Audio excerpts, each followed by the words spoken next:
Hello, hello, Yogapreneur Collective. I am so thrilled to be hosting our first, I gotta get my other video going here. Our first Facebook Live. I actually cannot see if anyone is here, so we're just gonna like roll with this. This is the first time that I've actually done a scheduled Facebook Live. So the topic today that I really wanted to dive into, there's Laurel. Hi, Laurel, welcome. We may have a few people jumping in, and if you're watching this, hey, Pat. If you are watching this recording, thank you for also watching it later. Hey, Barb. Nice to have you, ladies. We're going to just like give everybody a second to jump in. There's Shannon. Hello, Shannon. So while people are joining, those of you that are live, I would love for you to comment on, hey, Kat, namaste. Do you have 1,001 ideas about things? And I actually had, I don't know if you can see the poll, but I actually did a poll. Yes, I have 1,001 ideas, or no, I'm super clear. This is one of the questions people ask me all the time, and certainly something that I have struggled with is I have so many friggin' ideas. Which one should I do? And I am going to talk about that tonight, as well as a lot of other common questions that people ask me, whether they're new teachers or they've been teaching for a while. And I know some of you that are live, you've been teaching for a while, and some of you are newer to it as well. Thanks, Shannon. I'm so glad to be doing this live event as well.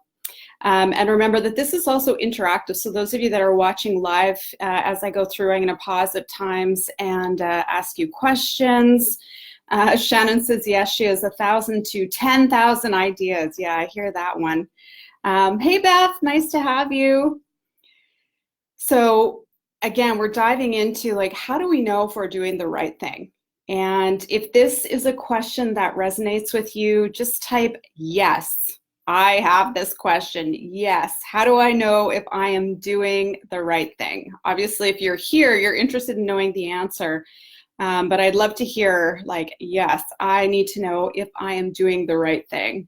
And really, what is the thought that comes up behind that? Because often, even when we ask the question of like, am I doing the right thing? It's also normally followed by another question. Yeah, Laurel, I totally get that. Always ideas, but not enough doing, right? We're going to talk about that too. It's like how to kind of cut through the noise and procrastination.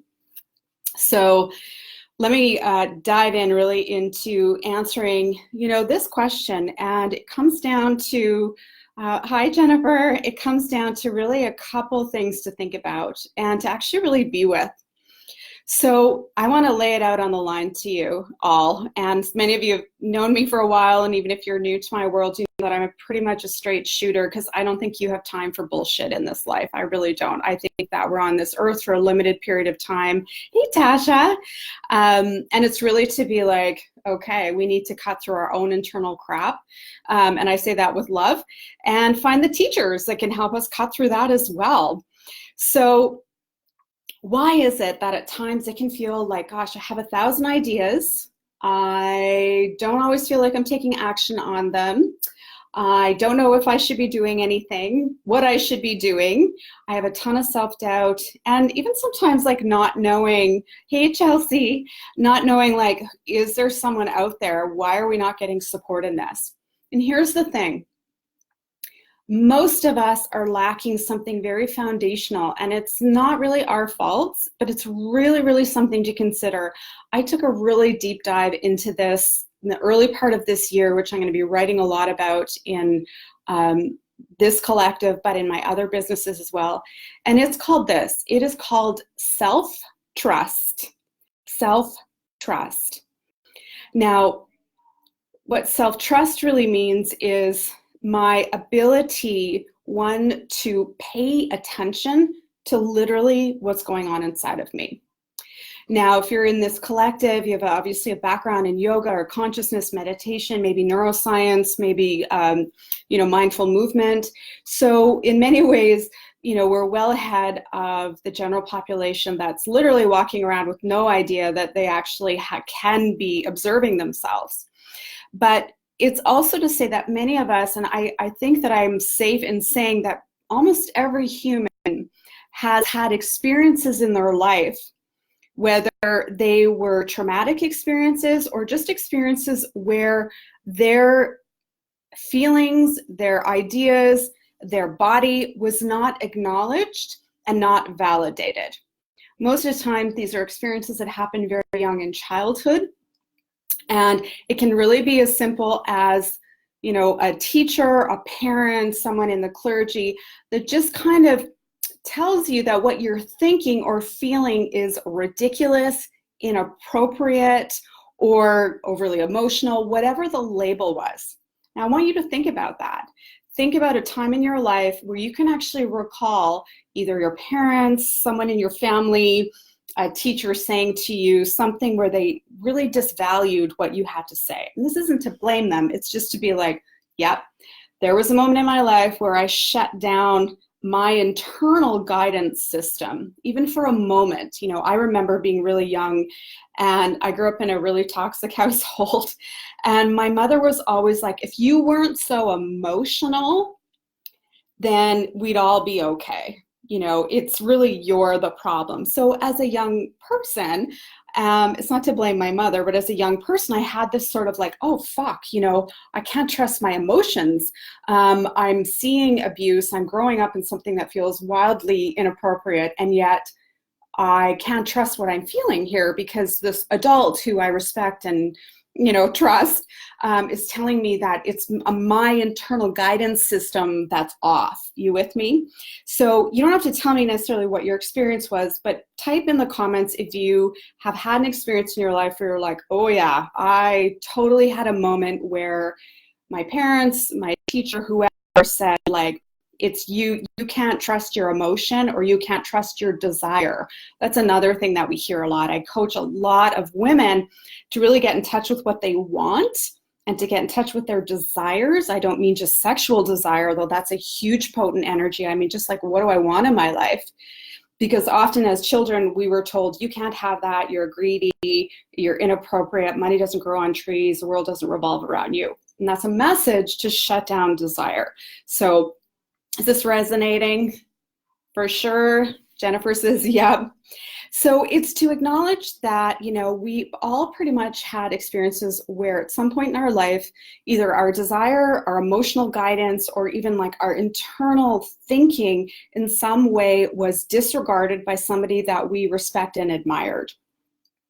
What that does, as I said, is that sets up really an internal kind of paradigm of like, oh shit, I can't trust myself.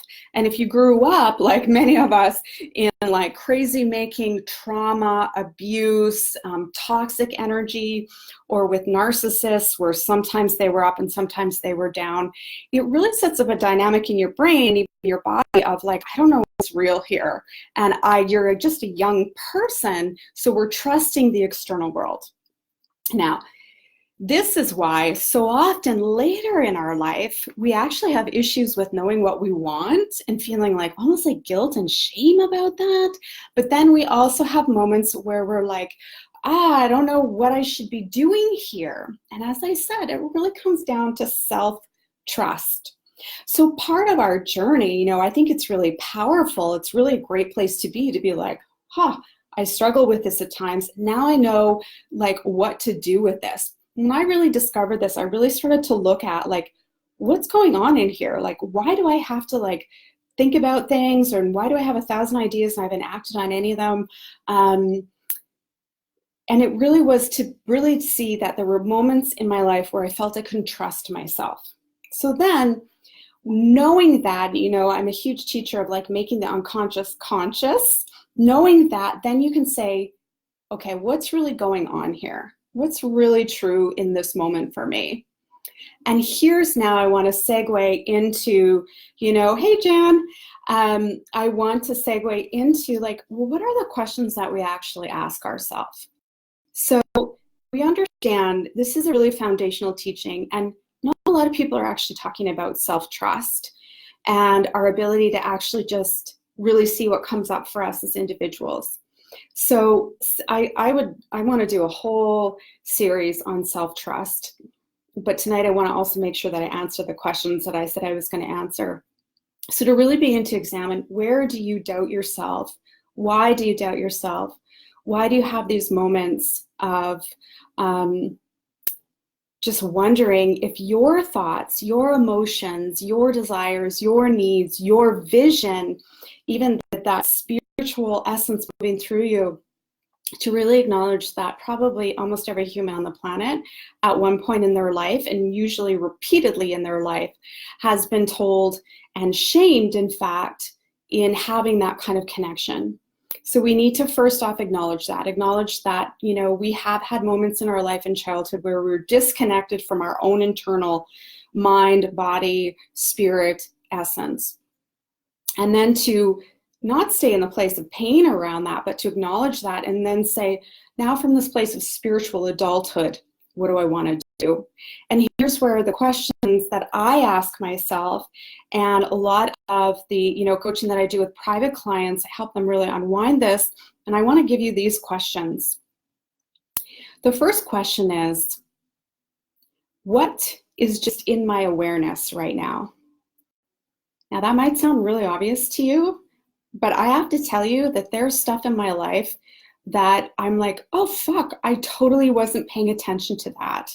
2, 3, 5 years later, I'm like, oh my gosh, that was totally in my awareness. So ask yourself, what is in your awareness? Meaning, are you seeing the same subject area? Are you seeing books? Are you seeing class opportunities? Are you seeing even like trips somewhere? Really notice what's in your awareness.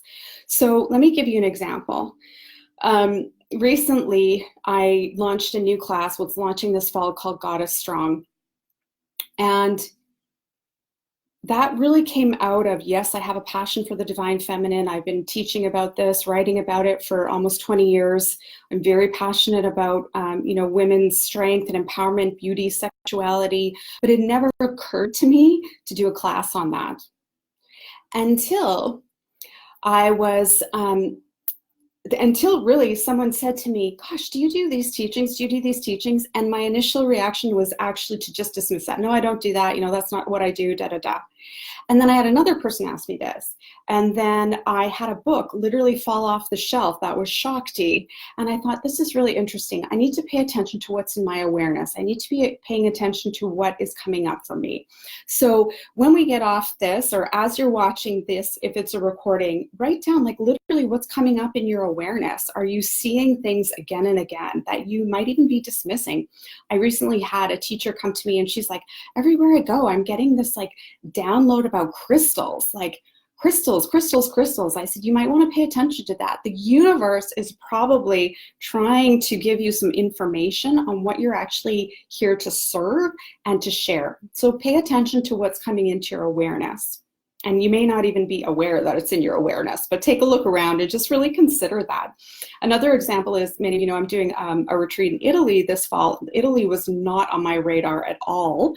And I literally had just like these weird coincidences. People would be talking about it. I would get some weird post about it. Someone would send me information about it. And I'm just wise enough at some of the time to pay attention.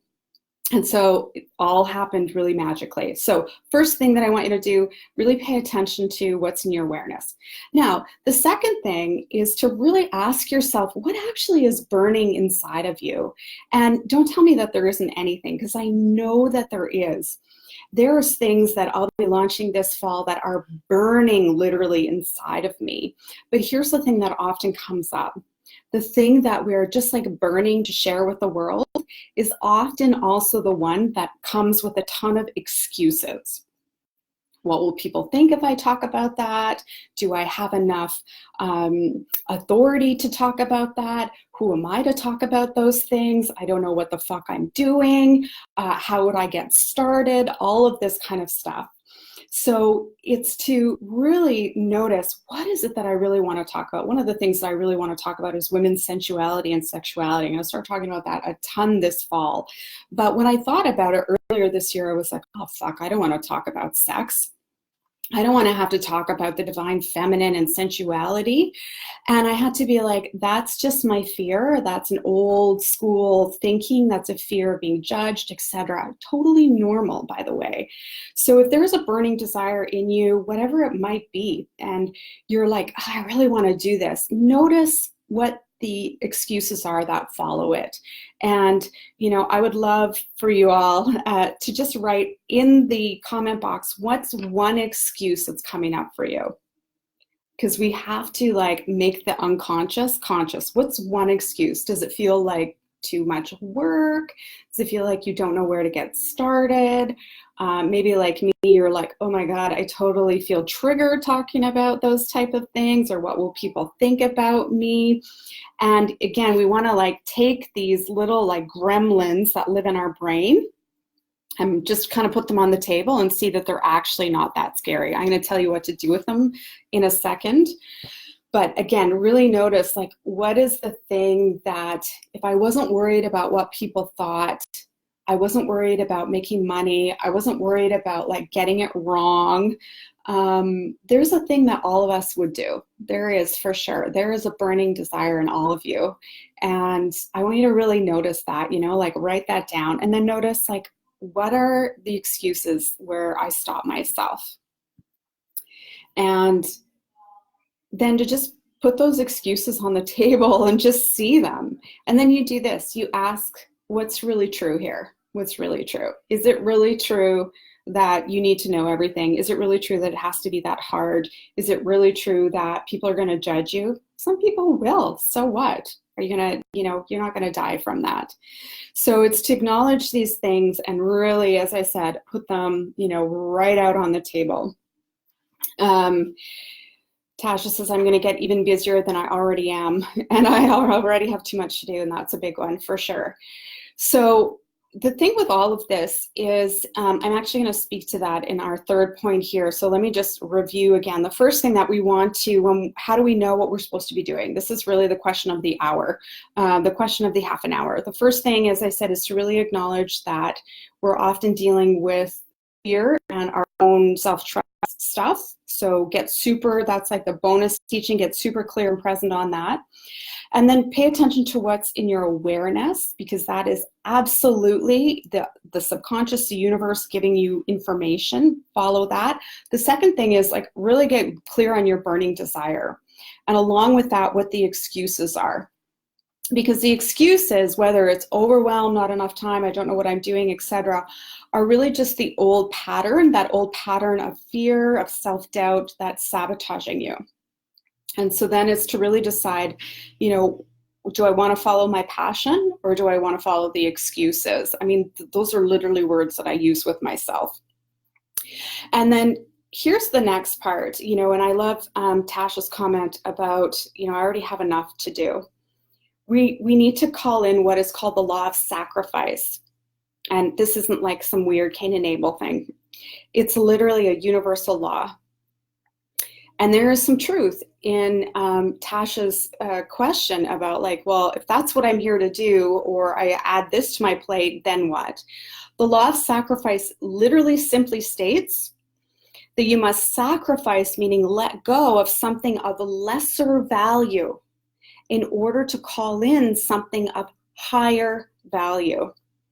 I'm going to say that again. The law of sacrifice is I must let go of something of lesser value in order to call in something of higher value. Something must go.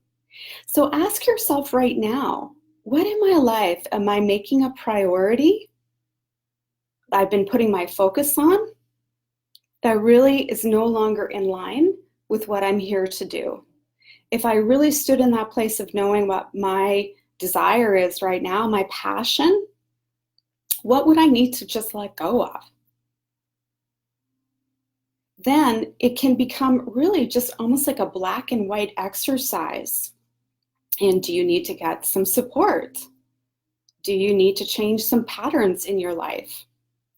Do you need to invest in a program, a system, coaching in some way?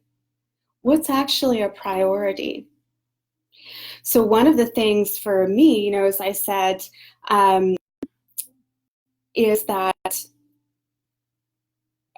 I had to basically sacrifice, I'm going to be honest with everybody, like my kind of like day-to-day micromanaging stuff. Not that I'm a micromanager, but like sacrifice excuses of being on email, sacrifice like cleaning my house when I don't need to clean my house, sacrificing like just shit that I don't need to be doing, that literally was a perfect excuse to not be in action.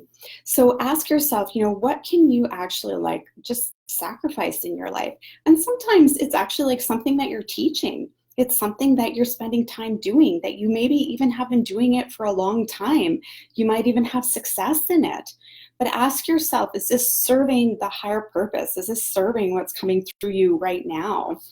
And to trust, there's that word again, trust ourselves, trust the universe, trust that desire that's coming through you, that dream, or even just that idea is not a mistake, but that you probably need to pay attention to something in your life that's ready to roll out, that's ready to go.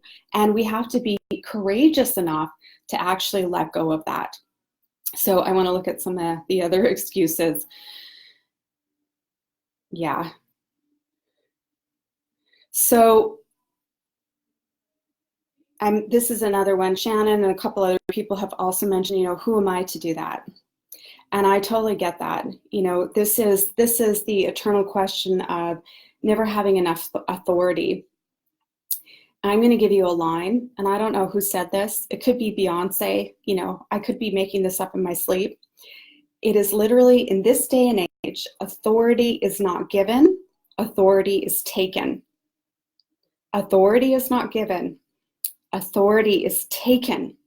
I want you to look around, look at people that you admire and respect in your life, and ask yourself truly, what the fuck do they have that I don't? And you know what the answer normally is? They have the cojones to put themselves out there. That's it. They have decided to take authority, and I see that in myself too. So there's nothing in judgment here. It's really to decide you have authority, and your authority comes from really your decision that you're here to be of service, that you're here to share whatever is moving through you, and you're here to actually just be expressed. So you're here to be of service, you're here to share, and you're here to be expressed. And again, I really believe I could write volumes on this, that our question of, am I enough? Do I know enough? Who am I to do this? This really comes again from that early experience probably in our life where we didn't trust ourselves, where we expressed ourselves in some way, we had a need, we asked for something, we expressed an emotion, and an adult in our life shut us down. And it leaves a lasting impression, a subconscious impression of like, oh, who am I to ask? Who am I to do these things? And then we live in a culture that reinforces this belief, or reinforces the belief that you're not good enough, that you should keep quiet, that, you should be happy with whatever meager, experience we're having in this life. And this is not true. We are here as divine gods and goddesses. So one of the questions that I actually ask myself when that question comes up is like, at the end of my day, as I'm lying in my deathbed, or my life is flashing before me, am I going to regret not doing this? And I'll tell you something, my friend, the answer is always yes. I would regret not doing this. Listen, I make a ton of mistakes. I don't always know what the heck I'm doing, but it's really about, for me, not getting it perfect, but actually just putting it out there. So ask yourself, what's one small step you could take in bringing that desire forward in your life? Maybe it's like this. Maybe it's putting class on a schedule. Maybe it's asking someone for help. Maybe it's hiring a mentor. Maybe it's doing a Facebook Live. but to really confront the idea that we don't have enough authority. Now, I'm not saying, position yourself in some way that you're not, and don't teach things that you don't have any expertise in or experience in. But if you have that divine passion, you follow the recipe that I gave you tonight, which is to pay attention to what's in your awareness, to really notice what is that deep desire that's coming through you, then I guarantee that you have wisdom and something to share, even your own life experience. And I want to leave you with one more law here, and this is literally called the law of polarity. Shannon says, fuck yes, yes. The law of polarity states this, that if you have a desire, the means to fulfill the desire is already here, or you could not have that desire. I'm going to say that again. It's so powerful. If you have a desire, the means to fulfill the desire is already here, or you wouldn't be aware of it. That's why I said the first thing to do is actually notice what's in your awareness. What is in your awareness? What is in your experience? Because it wouldn't be in your experience. This is law. This is universal law. If you weren't ready to experience it. So often we say, I want to do this thing, but I don't have the money, or I don't know what I'm doing, or I don't have the time, or who am I? But the truth with a capital T is that you wouldn't even be aware of that desire if the universe, if you in your divine capacity didn't have the means to already fulfill that desire. How cool is that? It's a little bit like, I think this, if you build it, they will come. If you build it, they will come. They might be one person, could be 6 people, could be 100 people, could be 100,000 people. It doesn't matter. But to know that that desire that you have, you wouldn't even have that awareness or that desire if it wasn't time, essentially, if it wasn't time. So lots of juicy stuff tonight. I would love to hear from you all again. What is like one aha that came up for you?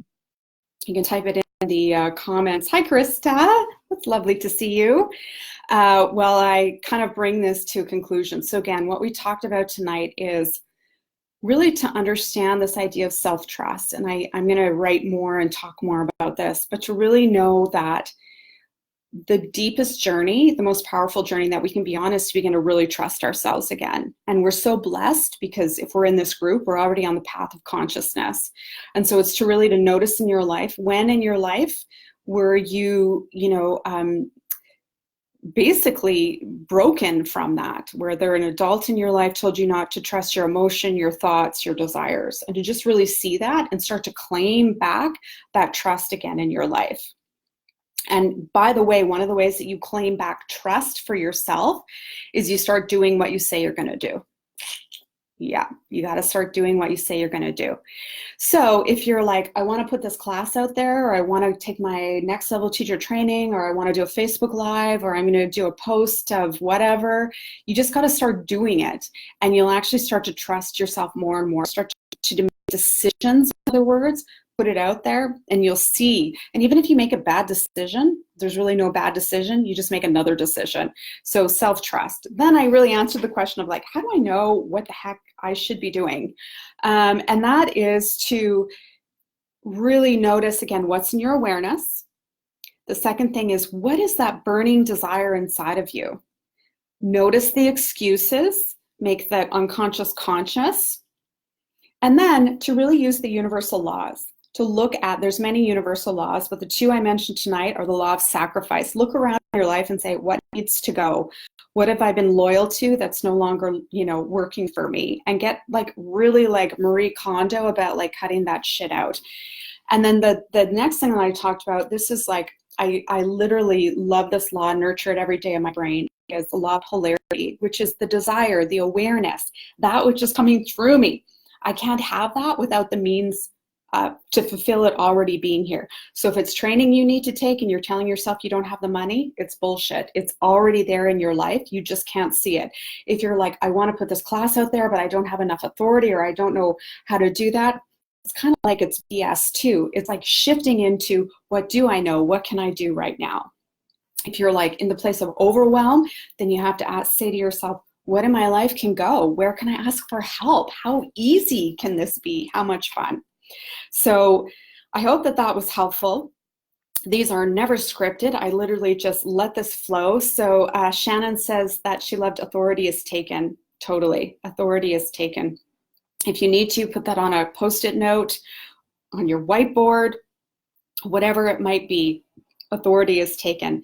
And yeah, we are here to absolutely share, and to have fun with this too. You can have fun with this. Sometimes in the world of like yoga and transformation, we make things very like precious and heavy. So go out there. I would love to hear, you can feel free to comment after on like what were your ahas and takeaways. And I want to say this, if you want accountability around this, then post in this group, like this is what I'm here to do. And here's my insight and desire, something I want to create, in the next month or year or whatever it might be. And we will all lovingly cheer you on. And again, I'm so grateful for your time. I know you're all so busy, and I really honor you being here and taking the time to cultivate your own internal clarity and being of service in the world. It's wonderful to be with you. Tasha, your dream house is on the way. You're doing it. And again, this recording will be saved in this area. And if you know a friend who could benefit from this collective, please invite them to join as well. And as always, I absolutely welcome your comments, your feedback, your questions. How can I be of service? How can we be of service together? And as always, I'm super grateful for your support. Thank you again. Mwah. Love you all. Catch up with you soon. Have a great evening. Bye.